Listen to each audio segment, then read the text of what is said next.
হরে কৃষ্ণ। বন্ধুরা, আজ এই ভিডিওতে এমন এক ব্যক্তির কথা জানতে পারবেন যার 5 বছরে আটকে থাকা একটি কাজ ভগবান শ্রীকৃষ্ণের কৃপায় 7 দিনের মধ্যে সম্পূর্ণ হয়েছিল।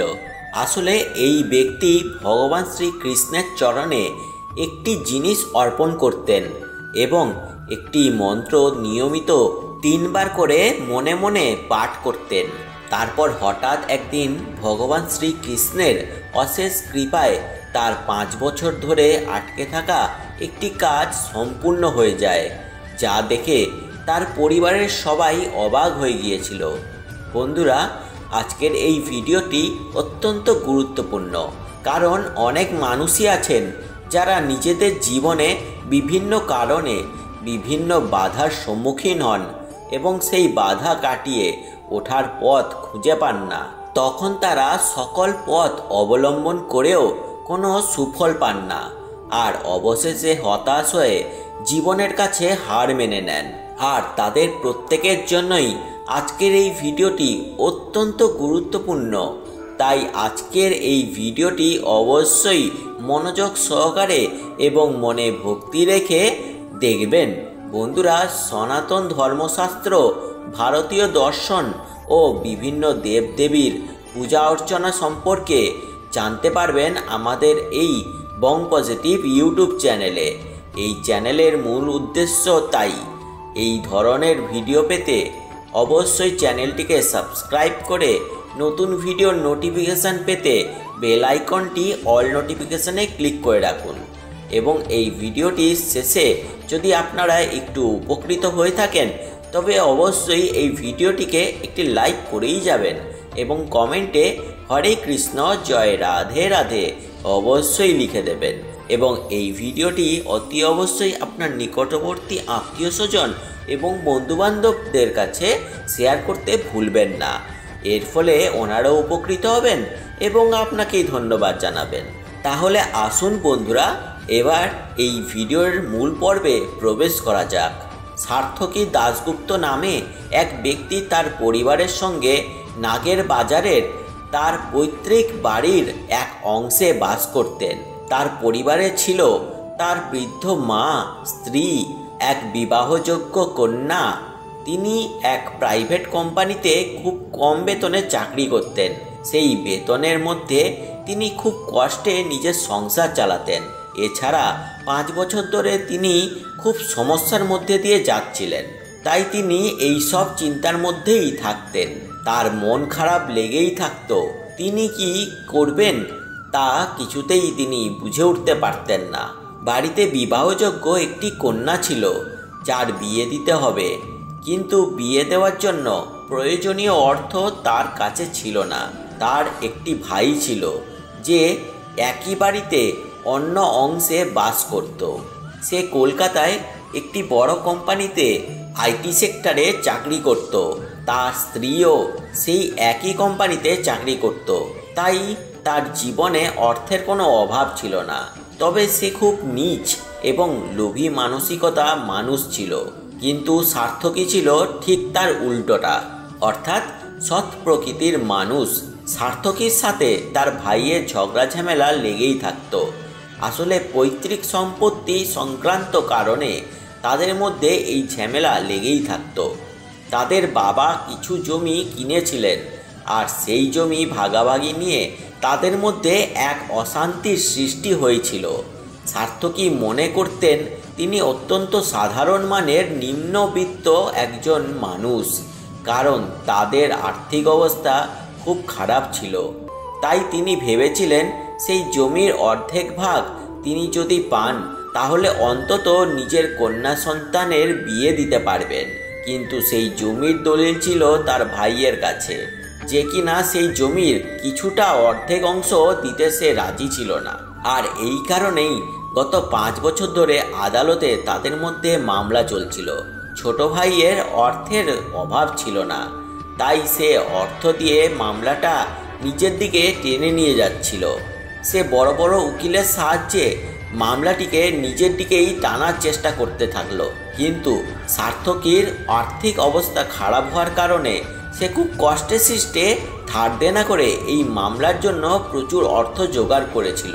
টানা 5 বছর এইভাবে কষ্ট করে মামলা টানার পরেও যখন কোনো ফল পেল না, তখন সে প্রচণ্ড ভেঙে পড়ল।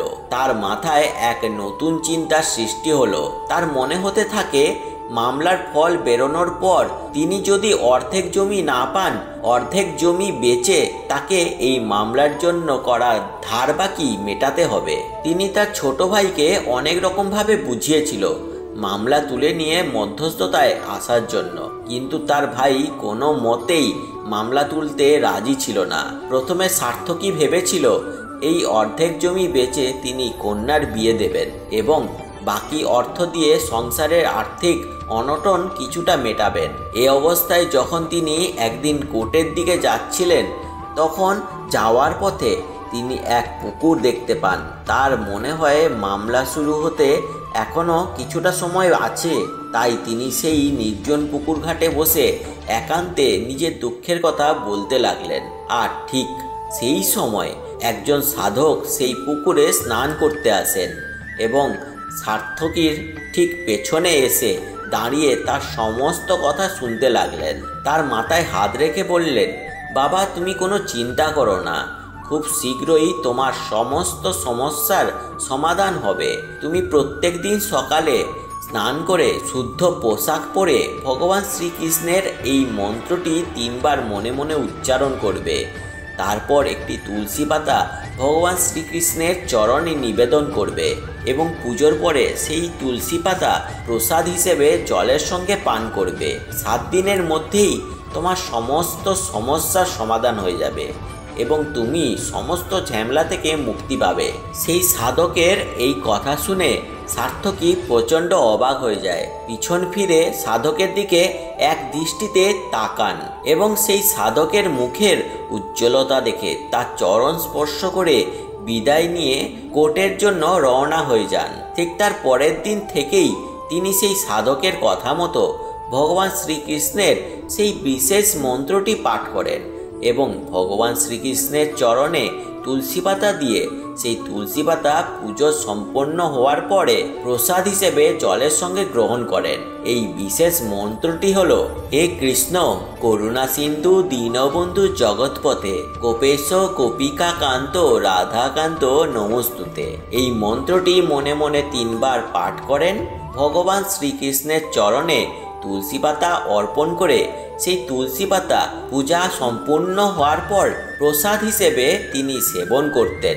তিনি প্রতিদিন সকালবেলায় ঘুম থেকে উঠে স্নান করে শুদ্ধ বস্ত্র পরিধান করে এই মন্ত্রটি জপ করতেন। আর তারপর হঠাৎ একদিন নিজে থেকেই সব সমস্যার সমাধান হয়ে গেল, যা গত 5 বছর ধরে হয়নি। তার ছোট ভাই একদিন নিজে থেকেই তাদের কাছে এসে অপরাধ স্বীকার করে ক্ষমা চায় এবং সম্পূর্ণ জমি সার্থকীর নামে লিখে দেয়।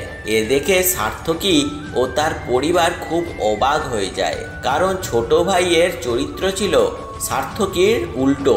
তাই তার ছোট ভাই হঠাৎ করে ক্ষমা চাওয়ায় তিনি প্রচণ্ড আশ্চর্য হয়ে যায়। তারপর সার্থকী তার ভাইকে এই সব কিছুর পিছনের কারণ জিজ্ঞাসা করলেন। তখন তার ভাইয়ের স্ত্রী তাকে বললেন, আমার স্বামী গত 7 দিন ধরে এক অচেনা সাধককে নিজের স্বপ্নে দেখছেন। তারপর এমন কিছু সে দেখেছে যা দেখে তার ভয় পেয়ে ঘুম ভেঙে যাচ্ছে। সে সাধক প্রত্যেক দিন স্বপ্নে এসে বলছে, তুই তোর দাদার সাথে যা করেছিস তার জন্য তোর জীবনে ঘোর অমঙ্গল নেমে আসবে। তুই যদি এমনই করতে থাকিস তবে একদিন তোর সব কিছু শেষ হয়ে যাবে। আর সে সাধকের রুদ্র রূপ দেখে ভয় পেয়ে তার ঘুম ভেঙে যাচ্ছে। 7 দিনের টানা একই স্বপ্ন দেখতে দেখতে অবশেষে সার্থকীর ভাই তার ভুল বুঝতে পারে এবং অবশেষে এই সিদ্ধান্তে উপনীত হয়েছে এই সম্পূর্ণ জমি তার দাদার নামেই লিখে দেবে। সার্থকী বুঝতে পারলেন সে সাধক আর কেউ নন, তিনিই তার ভগবান শ্রীকৃষ্ণ। ভগবান শ্রীকৃষ্ণের মন্ত্র জপ করে ভগবানের চরণে অর্পণ করা তুলসী পাতা সেবন করতে বলেছিলেন। আর এই সাধককে সার্থকী প্রথম ও শেষবার দেখেছিলেন। তো বন্ধুরা, আপনারা যারা বিভিন্ন সমস্যার মধ্যে দিয়ে যাচ্ছেন, নিজের জীবনের দুঃখ কষ্ট ভোগ করছেন, তারা অবশ্যই সকালবেলায় ঘুম থেকে উঠে স্নান করে শুদ্ধ বস্ত্র পরিধান করে ভগবান শ্রীকৃষ্ণের এই মন্ত্রটি মনে মনে 3 বার পাঠ করবেন। তারপর ভগবান শ্রীকৃষ্ণের চরণে তুলসী পাতা অর্পণ করবেন এবং পূজা শেষে এই তুলসী পাতা আপনারা জলের সাথে প্রসাদ আকারে সেবন করবেন। তারপর দেখবেন আপনার সকল সমস্যা খুব শীঘ্রই দূর হয়ে যাবে। তো বন্ধুরা, আশা করি আজকের এই ভিডিওটি আপনাদের অনেক ভালো লেগেছে। যদি এই ভিডিওটি আপনাদের ভালো লেগে থাকে এবং এই ভিডিওটি থেকে যদি আপনারা একটু উপকৃত হয়ে থাকেন, তবে অবশ্যই এই ভিডিওটিকে লাইক করেই যাবেন এবং সবাই এই কমেন্টে হরে কৃষ্ণ জয় রাধে রাধে লিখেই যাবেন এবং এই ভিডিওটি শেয়ার করে দেবেন আপনার নিকটবর্তী আত্মীয় স্বজন ও বন্ধু বান্ধবকে। আর এই চ্যানেলে নতুন হয়ে থাকলে এই রকমই পূজাপাঠ রিলেটেড উপকারী ভিডিও পেতে চ্যানেলটিকে সাবস্ক্রাইব করে পাশে থাকা বেল আইকনটি অল নোটিফিকেশনে ক্লিক করে রাখুন। আপনারা সকলে ভালো থাকবেন এবং সুস্থ থাকবেন আর ঈশ্বরের নামগান করতে থাকবেন। জয় শ্রীকৃষ্ণ, জয় রাধে রাধে।